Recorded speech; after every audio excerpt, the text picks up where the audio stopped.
नाज़रीन किराम, अगला प्रोग्राम है राह अमल।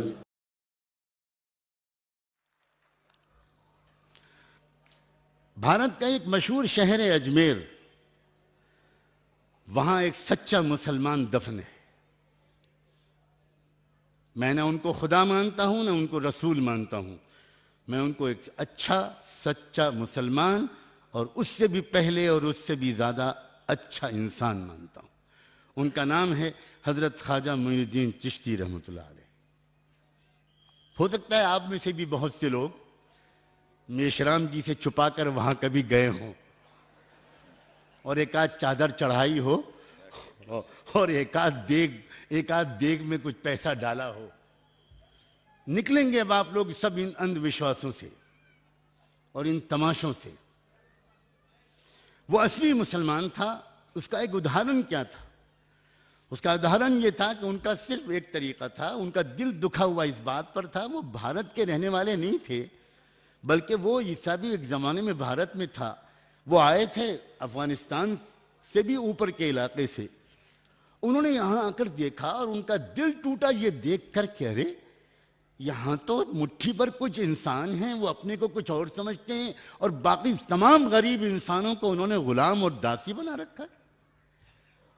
उनके साथ छूत छात का बर्ताव, दूर हटो, वो उनके मंदिर में नहीं जा सकते, वो उनके मोहल्ले में नहीं रह सकते, वो चप्पल पहन के सड़क पर चल नहीं सकते, वो ज्ञान हासिल कर नहीं सकते। अगर उनके कान में एक भी अगर उन्होंने एक मंत्र पढ़ लिया वेदास का तो उनके कान में सीसा पिघला कर डाला जाएगा।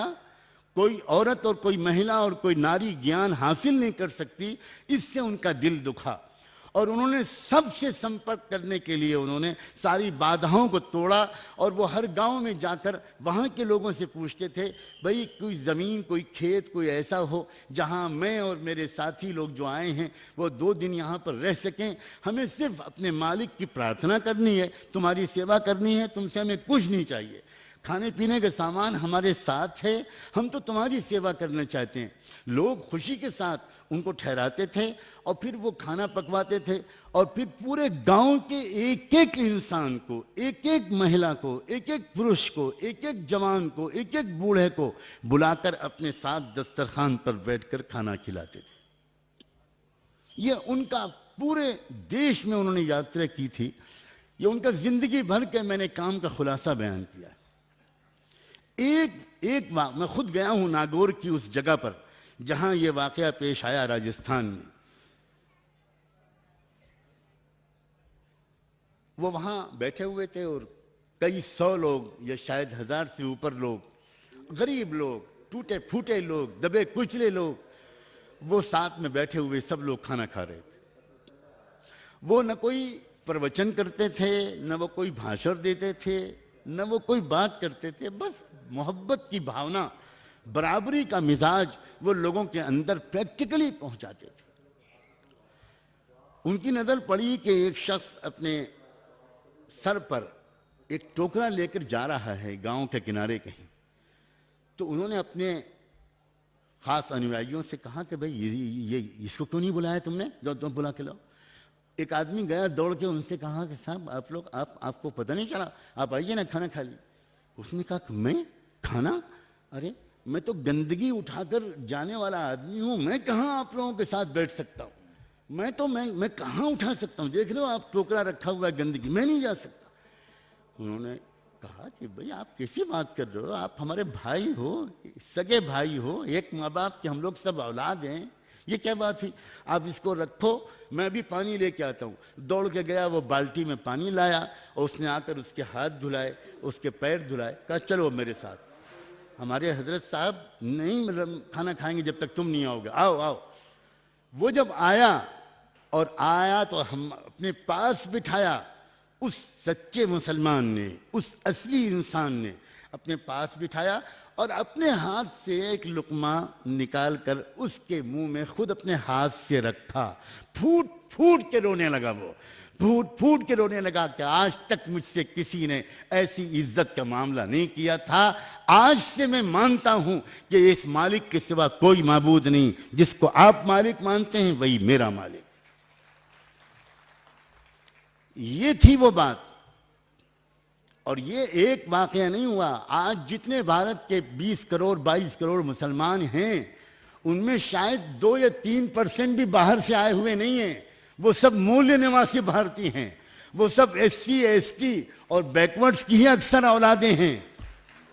वो उस अत्याचार और उस जुल्म से जब उन्होंने देखा निकलने का कोई रास्ता इसके सिवा नहीं है कि इस ब्राह्मणवाद वाले धर्म को त्याग दिया जाए, इसको छोड़ा जाए, अंधविश्वास को निकाला जाए और अपने माथे को सिर्फ पैदा करने वाले के सामने टेका जाए। तो जब ये एक किरण चला भारत में और इतनी तेजी से चला कि लाखों लोग, यकीन माने लाखों लोग, मैं आपको एक उदाहरण देता हूं, नोट करिए आप उस किताब को।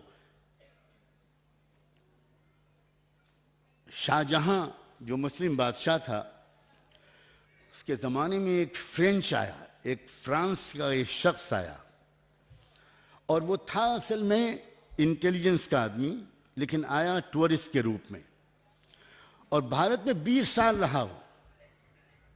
उस 20 साल रहने के बाद उसने बहुत गौर से पूरे भारत के माहौल को समझा और ये देखा कि यहाँ तो रोज़ाना इतना ज़बरदस्त परिवर्तन हो रहा है। लोग जूक दर जूक उस सच्चाई को कबूल कर रहे हैं, पुराने अंधविश्वासों को छोड़ रहे हैं, बराबरी का हिस्सा ले रहे हैं, इज्जत की ज़िंदगी जी रहे हैं। यही लोग जो बहुत छोटी छोटी जात के माने जाते थे, बहुत जलील निगाहों से देखे जाते थे, ये मदरसों के मुहतमिम हैं, ये मस्जिदों के इमाम हैं। इनको तो इतनी इज्जत मिली हुई है। जब ये लोग देखने लगे तो उसने ब्रिटिश गवर्नमेंट को भी और क्रिश्चियन मिशनरी के लोगों को भी एक लेटर लिखा। एक लेटर नहीं, बहुत से लेटर लिखे, खास तौर पर ब्रिटिश गवर्नमेंट को लिखा और वो लेटर छपे हुए मौजूद है। दिलचस्प बात यह है कि वो लेटर अब छप गए हैं। उसने उस लेटर में वार्न किया कि भाई आप आओ और यहाँ आकर अगर हमने डिवाइड एंड रूल की पॉलिसी न बनाई और यहाँ के लोगों को आपस में न लड़ाया तो ये सारा जो इतना बड़ा विशाल देश है, विभाजन से पहले का भारत दुनिया का सबसे बड़ा देश था, तो ये देश तो पता नहीं क्या बन जाएगा। आप जल्दी आओ और आकर यहाँ, आप तो इस फन के माहिर हो। मैं वही कहना चाहता हूँ, ब्राह्मण दरअसल उस ग्रुप को कहते हैं, उस नस्ल, उस खानदान को कहते हैं, उस फैमिली को कहते हैं। मैंने कल भी कहा था, वो ब्राह्मण यहाँ आया और उस ब्राह्मण ने जो लंदन में बैठकर पूरी दुनिया पर राज कर रहा था, जिसके बारे में कहा जाता था कि सूरज ब्रिटिश सरकार में कभी डूबा नहीं करता, वो वहाँ का ब्राह्मण यहाँ आया और यहाँ के ब्राह्मण के सहयोग से यहाँ के देश को विभाजित कर दिया। यह विभाजन की हिस्ट्री, बहुत सी चीजें इसमें ऑन रिकॉर्ड मौजूद हैं और मैं खुश हूं कि हमारे मेश्राम साहब ने, हमारे बहुत प्यारे साथी और भाई और दोस्त मेश्राम जी ने इस मौजू पर कलम उठाया है। और मैं शायद मेरे पास जो इस सिलसिले का जो कुछ भी मटेरियल है, मैं आपको खुशी के साथ दूंगा, बहुत खुशी के साथ दूंगा कि सच्चाई दुनिया के सामने आए। बाकायदा सेक्रेटरी ऑफ स्टेट के लेटर्स मौजूद हैं, होम सेक्रेटरी ब्रिटिश के लेटर्स मौजूद हैं। गांधी जब हिंदुस्तान में आया था तो उस वक्त गांधी के हिंदुस्तान में आने से पहले, इस भारत में गांधी के साउथ अफ्रीका में आने से पहले, ब्रिटिश होम सेक्रेटरी ने यहाँ के वायसराय को एक इंट्रोडक्टरी खत लिखा था मोहन करमचंद दास गांधी के बारे में और कहा था कि ये हमारा खास आदमी है, ख्याल रखना। बहुत दूर की प्लानिंग थी वो, और बहुत दूर की प्लानिंग करके एक ऐसी खिचड़ी पकाई गई, बिल्कुल जिस तरह डॉक्टर अंबेडकर को पूना पैक्ट में के जरिए मजबूर किया गया, उसी तरह एक ऐसा स्टेज ले आया गया कि मुस्लिम लीग की लीडरशिप को भी देश के विभाजन के प्रोग्राम को मंजूर करना पड़ा। ये असल में एक जबरदस्त हिस्ट्री है जो छुपी हुई है। आप मुबारकबाद के लायक लोग हैं, ये ऑर्गेनाइजेशन, ये मंच, ये लोग, सच्ची बात यह है कि मुबारकबाद के जाने के लोग हैं कि ये एक मर्तबा अब उस सच्चाई को जो टनों झूठ के तले दबा दी गई थी, कुरेद कर उस सच्चाई को दुनिया के सामने लाएंगे। और याद रखें, झूठ कभी सच पर गालिब नहीं आ सकता। थोड़े दिन के लिए ज़रूर वो उठता है, उभरता है, शोर मचाता है, दुनिया के बहुत से लोग धोखे में आते हैं, लेकिन बिल आखिर it is the truth which will prevail. सच्चाई ही ऊपर आती है। ये सच्चाई के लिए कुछ बहादुर चाहिए होते हैं, कुछ वो लोग चाहिए होते हैं जो सच्चाई के रास्ते में कुर्बानी देने के लिए तैयार हो। मैं खुशकिस्मती से, फॉर्चुनेटली, उस फैमिली को बिलोंग करता हूँ जिस फैमिली का आज़ादी की लड़ाई में बड़ा ज़बरदस्त योगदान है। मेरे खुद फादर, जिन्होंने 100 से ऊपर किताबें लिखी, जो इंटरनेशनल फेम के स्कॉलर थे, उन्होंने खुद उस ज़माने में भाग भाग कर मोतीलाल नेहरू से मिलते थे। और जवाहरलाल नेहरू को तो उस वक्त कोई ख़ास शुमार भी नहीं था। मौलाना आज़ाद के पास जाते थे कि क्या हो रहा है, ये देश विभाजन की तरफ क्यों जा रहा है। मौलाना आज़ाद उनको एश्योर करते थे। मैं आज आपको साफ बात बता रहा हूँ, मौलाना आज़ाद कहते थे कि मौलाना मुतमईन रहिए, आप, हो ही नहीं सकता कि हिंदुस्तान की तकसीम हो जाए, भारत का विभाजन हो जाए, ये बिल्कुल नहीं होगा।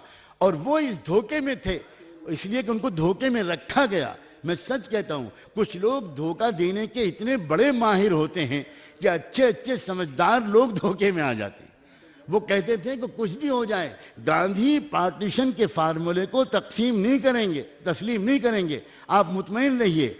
इसलिए गांधी, वो गांधी जो मौलाना आज़ाद से मिलते थे वो दूसरे थे, और वो गांधी जो किसी और से मिलते थे वो कुछ और थे।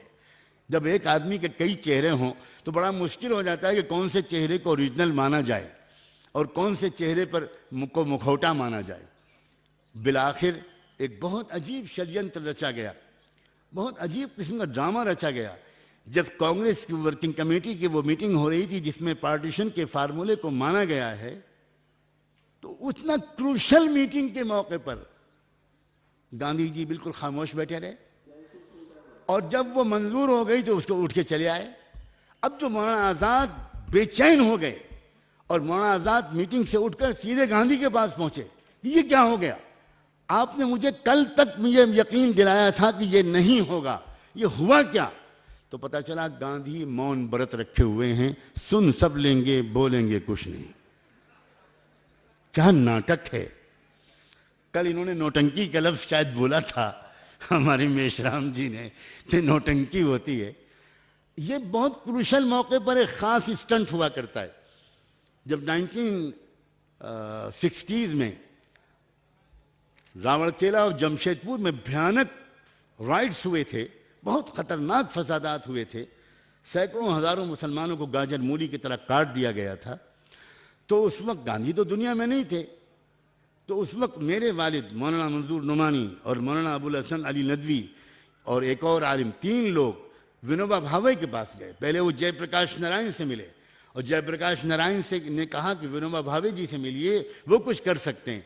विनोबा भावे के पास गए, पहले से उससे टाइम लिया, अपॉइंटमेंट लिया, कहाँ लखनऊ और कहाँ नागपुर, और सफ़र करके विनोबा भावे के पास गए। पहले से दिया हुआ फिक्स टाइम था। उसके बावजूद जब विनोबा भावे के पास पहुँचे तो विनोबा भावे के बारे में पता चला कि वो आपकी सुन सब लेंगे, बोल कुछ नहीं सकते, इसलिए कि उन्होंने मौन व्रत रखा हुआ है। मैं तो समझता हूँ पता नहीं साहित्य अवार्ड हिंदुस्तान में, हमारे मुल्क में फिल्मी एक्टर्स को क्यों दिया जाता है। मेरे ख्याल से कलाकारी का अवार्ड तो इन पॉलिटिकल लीडर्स को और फादर्स ऑफ द नेशन को देना चाहिए। इनसे बड़ा कलाकार कौन है। अमिताभ बच्चन को कहो कि 100 मरतबा आकर सीखे इन लोगों से, कलाकारी तो ये करते हैं। मैं आपको सच बताता हूँ, देश के विभाजन की जिम्मेदारी वो से इंटरनेशनल और नेशनल दोनों जो ब्राह्मणिकल फोर्सेज हैं, जो एक चूजन रेस समझती हैं अपने आप को। आपको पता है, जिस तरह ब्राह्मण कहता है कि हमको ब्रह्मा के हम सर से पैदा हुए हैं और we have been born to rule, और सबको हमारी वर्शिप करनी पड़ेगी, सबको हमारे गुलाम हैं, उसी तरह ज्यूज कहते हैं we are the chosen race, हम खुदा की तरफ से पसंदीदा लोग हैं, हमको खुदा ने चुना है, किसी और को कभी भी ऊपर उठने का हक नहीं है, हमको दुनिया पर रूल करने का हक है। ये दोनों ताकतें जब मिल गई तब देश का विभाजन हुआ। सब जानते हैं इस बात को। और अब अच्छा है कि ये चीज़ें डॉक्यूमेंट्री प्रूफ के साथ आए। पूरी सच्चाई को जानना चाहिए, हमें जल्दी से भी बचना चाहिए। कल भी मैंने कहा था, जल्दी से बचना चाहिए। पहले अपनी इंफॉर्मेशन बढ़ानी चाहिए, पहले अपनी नॉलेज बढ़ानी चाहिए, पहले हम अच्छी तरह कन्विंस हों कि जो बात हमको बताई जा रही है ये बिल्कुल सच है, बिल्कुल सच है। ये इस टॉपिक पर मुझे इस वक्त इतना ही बस मुझे कहना काफ़ी है। बाकी सब लोग बहुत अच्छी तरह रोशनी डाल चुके, और अभी आखिर में जो कंक्लूडिंग गुफ्तगू करेंगे हमारे मेश्राम साहब, वो भी उसमें भी बहुत कुछ ऐड करेंगे। मुझसे ये भी अभी कहा गया है इस सेशन के शुरू होने से पहले कि चूँकि आफ्टरनून के सेशन में मैं नहीं आ पाऊँगा, और ये जो सेशन था इसमें हमारे दोस्त मौलाना वली रहमानी को आना था, लेकिन वो अपने हार्ट की उनकी सर्जरी हुई है, वो इसलिए नहीं आ सके। इसलिए मुझे इस टॉपिक पर बोलना था, और मुझसे भी कहा गया कि आफ्टरनून का जो सेशन है जिसमें ये कहा जा रहा है कि मुसलमानों को, ओबीसीज़ को, SC STs को, माइनॉरिटीज़ को, सबको मिलकर अब कोई संघर्ष करना चाहिए और कोई आंदोलन खड़ा करना चाहिए। मैं उस विषय पर कुछ ज़्यादा कहने की ज़रूरत इसलिए महसूस नहीं करता कि शायद ये पूरा का पूरा पिंडाल गवाह है कि वो आंदोलन शुरू हो चुका है, वो आंदोलन शुरू हो चुका है, आगे बढ़ चुका है। अब ये हमारी आपकी जिम्मेदारी है कि हम लोग स्टेप बाय स्टेप किस तरह इसमें आगे बढ़ें, और किस तरह हम एक एक कच्चे पक्के घर में जाकर इसको एजुकेट करें, ठंडे दिलो दिमाग के साथ। कोई गुस्सा करने की ज़रूरत नहीं। मैं अभी मेश्राम साहब से कह रहा था कि पता नहीं क्या वजह है, कुछ है वजह इस बात की कि ये जो कुछ भी खेल हो रहा है राजनीति का, ये चेस का एक गेम है, और हम ख़ास तौर पर मुसलमान चेस का मुकाबला कभी कभी कुश्ती से करने की कोशिश करते हैं। चेस का मुकाबला कुश्ती से नहीं हुआ करता। चेस में तो चाल का मुकाबला चाल से होता है, चाल का मुकाबला चाल से होता है, बुद्धि का मुकाबला बुद्धि से होगा। समझने की ज़रूरत है। ये जो सिस्टम है पूरा, इसके एक बड़े एक्सपर्ट गुजरे हैं प्रोफेसर जोन्स, लंदन यूनिवर्सिटी में हिस्ट्री और फिलॉसफी दोनों डिपार्टमेंट्स के वो हेड रहे। उनकी एक किताब है द विकेड सिविलाइजेशन। उन्होंने उस किताब में लिखा है कि ये जो डेमोक्रेटिक सिस्टम है, इस सिस्टम की एक बहुत बड़ी कमज़ोरी या मजबूरी ये है कि इसमें एक समाज को दूसरे समाज से लड़ाना ही पड़ता है, और एक समाज को दूसरे समाज से डराना ही पड़ता है। जब तक एक समाज दूसरे से नफरत नहीं करेगा और दूसरा वो वाला समाज पहले वाले समाज से डरेगा नहीं, तब तक मुझे वोट कौन देगा। और उस पर प्रोफेसर जोन्स ने लिखा है कि ये लोकतांत्रिक जो व्यवस्था है उसकी मुसीबत ये है कि अगर एक कम्युनिटी दूसरी कम्युनिटी से फियर और हेट्रेड की साइकी में अगर मुब्तला नहीं होगी तो कोई वोट देने नहीं निकलेगा।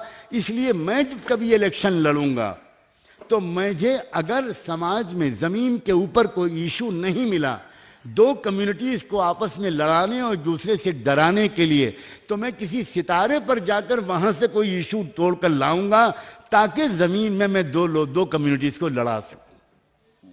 साफ बात यह है कि ये जो कुछ भी कहा जा रहा है मुसलमानों के बारे में, खुशी की बात है कि आज आपको इतनी अच्छी एजुकेशन इन्फॉर्मेशन मिल रही है। कब से बहुत से सच्चे और हसास मुसलमान इस बात पर दुखी थे। गुजरात में भयानक किस्म का राइट हुआ। राइट क्या हुआ, बल्कि एक तरह से बिल्कुल एक जेनोसाइड हुआ। मैं लखनऊ से गुजरात पहुंचा।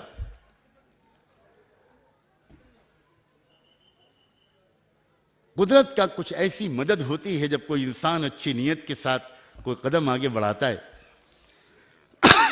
कि मुझे टाइम्स ऑफ इंडिया का जो रेजिडेंट एडिटर था उससे मेरी एक लंबी मुलाकात हुई, फिर चीफ एडिटर से मुलाकात हुई। बहुत उसने जहर उगला था उन दिनों में, लेकिन मेरी मुलाकात बहुत ठंडे दिलो दिमाग से हुई। मैंने उससे एक बात कही कि मुझे आप किसी तरह उस आदिवासी लीडर से मिलवा सकते हैं जिस आदिवासी लीडर के उकसाने पर आदिवासियों ने मुसलमानों का कत्लेआम किया। आपको हैरत होगी, ब्राह्मण कभी खुद बाहर नहीं निकलता। वो तो दरअसल जिन लोगों को भड़काता है वो तो आप बैठे हुए हैं। आपके पीछे जो कौम है, आप तो पढ़े लिखे लोग हैं, आप तो सब डेलीगेट्स हैं, आप तो एम्प्लॉयज़ हैं, आप एजुकेटेड लोग हैं, लेकिन जो बेचारे आम लोग हैं उनको शराब पिलाकर, उनको प्रोपेगेंडा करके, और जैसे विश्राम जी ने कहा था कि कुत्ता पागल हो गया है, कुत्ता पागल हो गया है, कुत्ता पागल हो गया है, 10 बार कहोगे तो शक पैदा हो जाएगा कि वाकई पागल हो गया। तो इस तरह उनको बेवकूफ़ बनाया जाता है। तो वहाँ के बारे में जब मैंने अंदर की खबरें ली तो मुझे पता चला कि एक आदिवासी लीडर है जिसने अपनी आदिवासी कौम को उकसाकर इस पर उतारा है, और उन्होंने हर जगह, बड़ौदा में, अहमदाबाद में, हर जगह मुसलमानों को मारा है। मैं इसको सिर्फ अपने मालिक का करम समझता हूँ कि वो आदिवासी लीडर मुझसे मिलने के लिए तैयार हो गया। आज पहली बार ओपनली मैं पहली बार इस बात को कह रहा हूँ, इसलिए कि मैं अपनों के बीच में बैठा हूँ। पूरे भरोसे और विश्वास के साथ मैं आज आपसे बात कह रहा हूँ। वो आदिवासी लीडर मेरे पास आया, रात के 1 बजे से लेकर सुबह 5:30 बजे तक हम लोगों ने बात की। उसको जब विश्वास हो गया, मैंने कहा देखो एक बात, मैंने आपको इसलिए तकलीफ दी है, मैं जानना चाहता हूं कि क्या शिकायत है आपको मुसलमानों से, क्या तकलीफ पहुंची है आपको मुसलमानों से। अब मुझे बताओ, आप समझदार आदमी हो, आप इंसान हो, आप भाई हो, आपके भी बच्चे हैं, आपकी भी बच्चियां हैं, आपकी भी पत्नी है, कैसे मुमकिन है कि आप प्रेग्नेंट औरतों को पेट चाके, उनको पेट चाक करके बच्चे को निकालें और बच्चे को उछाल कर आग में फेंक दें। आप ही तो बाप हो ना। तो जब मैंने इस लहजे में बात की, मैंने कहा मैं आपसे लड़ने, बहस करने के लिए मैंने आपको तकलीफ नहीं दी है। अब बुझाएं कि मुसलमानों से गलती क्या हुई है। शायद मैं मुसलमानों के पास जाकर उस गलती को दुरुस्त कर सकूं, इसलिए कि मेरी एक आम आदत है कि मैं जिस किसी से बात करता हूं खुशामद नहीं करता, मैं बताता हूं भाई आपसे ये गलती हो रही है, हमसे ये गलती हो रही है, इसे ठीक करो। तो बस उसने, उसके दिल को मेरे अल्लाह ने नरम कर दिया और उसने कहा नुमानी साहब, मौलाना साहब आप पहले आदमी हैं, आप पहले मुसलमान हैं कि इस तरह आप हमसे बात कर रहे हैं। मुझे बहुत डाउट था कि मैं आपके पास आऊँ कि नहीं आऊँ। मैंने 30-40 लोगों से मालूमात की, उन सब ने कहा कि नहीं भैया आप उनके पास चले जाओ। उसने कहा कि देखिए हमारे गुस्से की 2 कारण हैं। ये बताना चाहता हूं मैं, क्या गलतियां मुसलमानों से भी होती है। मैं बहुत दंगे की चोट पर कहता हूं कि क्या गलतियां हम मुसलमानों से हो रही हैं, क्योंकि यहां बहुत से मुसलमान भी बैठे हुए हैं। मैं कम से कम इस बात से सहमत नहीं हूं कि हम सारी जिम्मेदारी सिर्फ ब्राह्मणों पर डाल दें। कुरान हमको ये नहीं सिखाता। कुरान हमको ये सिखाता है कि ला यजरिमन्नकुम शनआन कौमिन अला अल्ला तअदिलू इअदिलू हुवा अक़रबु लित्तक़वा। अगर लोग तुम्हारे ऊपर जुल्म करें तो उसके बदले में तुमको जुल्म नहीं करना, तुमको न्याय ही करना है, तुमको सच ही बोलना है। उसने कहा कि मौलाना साहब आपने देखा है, आप सूरत से लेकर अहमदाबाद तक आपने रोड का सफ़र किया है। मैंने कहा 50 बार किया है। आपने देखा है कि सड़क के दोनों तरफ शानदार मदरसे बने हैं, बेहतरीन बिल्डिंग्स हैं, शानदार मस्जिदें हैं, गाड़ियां आ रही हैं, जा रही हैं, जलसे हो रहे हैं, खाने पक रहे हैं, बचे हुए खाने को बाहर फेंक दिया जाता है।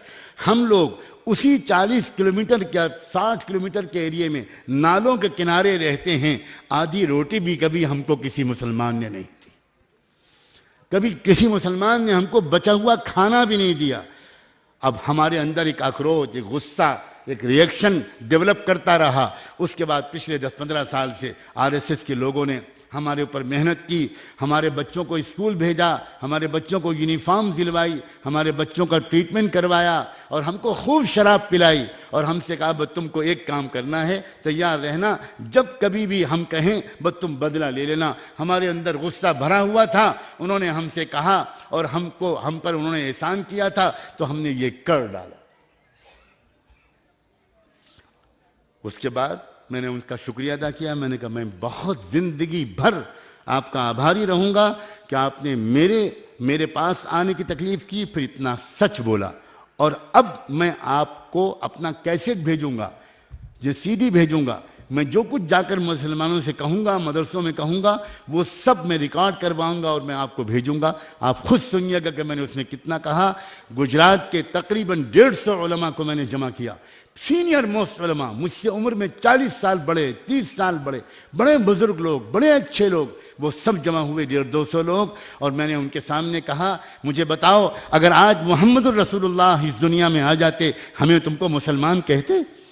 हमें मानते कि हम मुसलमान हैं? अल्लाह मोहम्मद रसूलुल्लाह तो ये सिखाने आए थे कि वो आदमी ईमान वाला हो ही नहीं सकता कि जो खुद पेट भर के खा ले और उसके पड़ोस में कोई भूखा रहे। वो 50 हज कर ले, जिंदगी भर नमाजें पढ़ता रहे, लेकिन अगर उसने गरीबों की फिक्र न की, उसने पड़ोसियों के साथ अच्छा सलूक न किया, उसने आम इंसानों का दिल नहीं जीता, उसने सेवा नहीं की, हरगिज वो मुसलमान नहीं।